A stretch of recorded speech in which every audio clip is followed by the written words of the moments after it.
Once upon a time, a young woman wearing a red cape was walking through the forest when she noticed a wolf sitting alone under an elm tree. She could see the wolf had tears in his eyes, so she asked why he seemed sad. The wolf said today was his birthday, and in wolf years, he was now decidedly middle-aged and feeling as if his mistakes outweighed his successes. Worse, he had allowed his fear of opening up to others to drive him deeper and deeper into the forest until he'd become so isolated that he couldn't remember what it felt like to belong anywhere. The young woman took off her cape and draped it over the wolf's back and quietly held his paw in her hand while he cried. When he had finished, she invited him to her grandmother's cabin where they had sandwiches and a long talk.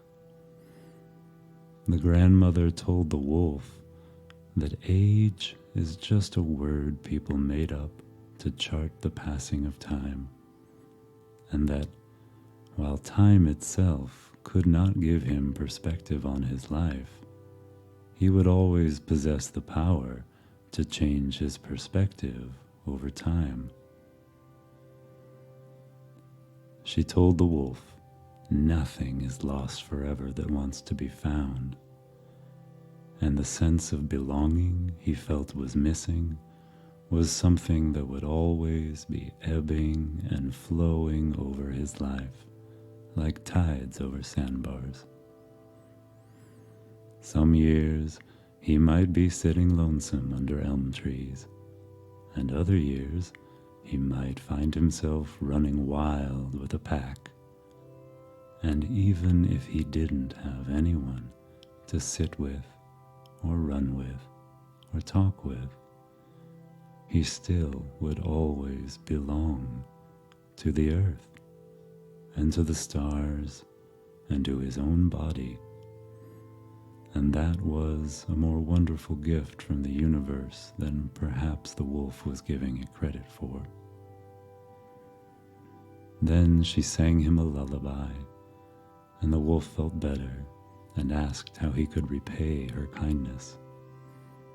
The grandmother said kindness that demands repayment is no kindness at all, but she could use a hand delivering the capes and mittens that she knit for the local children. And so the lone wolf became the grandmother's messenger, and she knit him a red cape of his very own, and he slept by her fireplace until he was ready to go see what new adventures the world had in store.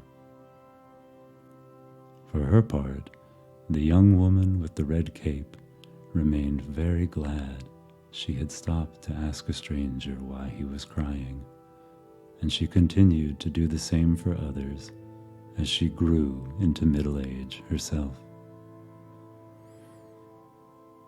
One day, the grandmother could feel her spirit beginning to leave her body, so she whistled the wolf's lullaby on the wind, and he came running to her side.